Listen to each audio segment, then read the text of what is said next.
राधे राधे दोस्तों। आज की कहानी है हक। आलोक पुश्तैनी प्लेटफॉर्म दुकानें बना रहा था। छोटा भाई विनोद बोला, भैया आप मेरी आधी ज़मीन छोड़कर दुकान बनाओ। बड़ा भाई बोला, मैंने तेरा हिस्सा पीछे की तरफ छोड़ दिया है, आगे की सारी ज़मीन मैं ले रहा हूँ। विनोद बोला, मगर भैया मैं दुकान कहाँ बनाऊँगा।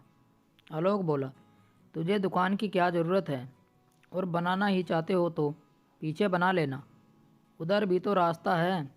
छोटा भाई बोला, मैं आपको सड़क से लगने वाली सारी कीमती ज़मीन नहीं लेने दूंगा।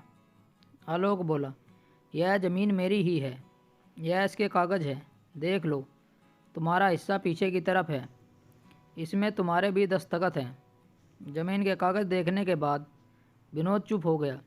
वह समझ गया कि भाई ने धोखे से सारी कीमती ज़मीन अपने नाम करवा ली। आलोक और विनोद के पिता का देहांत 5 साल पहले हो चुका था। तब छोटा भाई विनोद कुंवारा था। पिता के देहांत के बाद आलोक ने चुपके से घर और प्लॉट का बंटवारा अपनी मनमर्जी से कर लिया था। विनोद ने उसे समय भाई के कहे अनुसार दस्तखत कर दिए थे।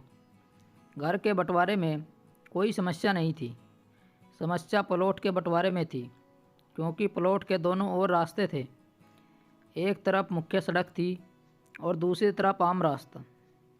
सड़क वाली ज़मीन की कीमत पिछले वाली ज़मीन से 10 गुना ज़्यादा थी, क्योंकि उस पर दुकानें बन सकती थी, होटल बन सकता था, कोई भी काम शुरू किया जा सकता था।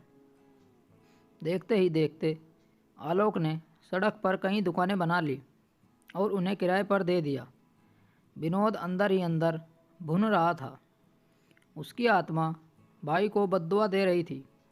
विनोद की पत्नी ने 1-2 बार थोड़ी आवाज़ उठाने की कोशिश की तो आलोक के बेटे ने कह दिया, चाची ज़्यादा चूँ चपड़ किया तो हमें लाठी का सहारा लेना भी आता है। उसके बाद विरोध बंद हो गया, क्योंकि आलोक का बेटा थोड़ा आवारा टाइप का था। गलत लड़कों के साथ उसका उठना बैठना था, वह कुछ भी कर सकता था। धीरे धीरे समय गुजरने लगा। विनोद के दोनों बेटे जवान हो गए। उसके एक बेटे की नौकरी भी लग गई। उधर आलोक बीमार रहने लगा। अब घर का सारा खर्च उसके बेटे के सिर आ गया था। वह आवारा तो पहले से ही था, अब जुआरी भी बन गया था। जब जुए में पैसे हार जाता था तो मांगने वालों को चुकाने के लिए वह एक दुकान बेच देता था। आलोक बिस्तर पर पड़ा हुआ बेटे की हरकतें देखता रहता था। धीरे धीरे आलोक के बेटे ने सारी दुकानें बेच दी और उनके पीछे बची ज़मीन भी। आज आलोक के घर में गरीबी के अलावा कुछ नहीं बचा। बेटा शराब पीकर इधर उधर पड़ा रहता है। आलोक के पोते सरकारी स्कूल में पढ़ते हैं, उनकी परवरिश भी भगवान भरोसे है। आलोक सालों से बिस्तर पर पड़ा है। उधर विनोद के घर में रौनक है। एक बेटा सरकारी नौकरी करता है तो दूसरा बेटा बिजनेस कर रहा है। उसके घर में किसी चीज़ की कमी नहीं है। आलोक की ज़िंदगी में सोचने के अलावा कुछ नहीं बचा। कभी कभी वो अपने कर्मों के बारे में सोचकर रोता रहता है। दोस्तों, अपने भाई का हक मारकर अपनी निकम्मी औलाद के लिए संपत्ति बढ़ाने वालों की यही दुर्दशा होती है।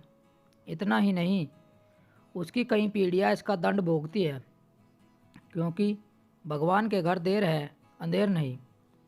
इसलिए किसी का भी हक नहीं मारना चाहिए। स्टोरी को लेकर आपकी क्या राय है, नीचे कमेंट करके ज़रूर बताइएगा।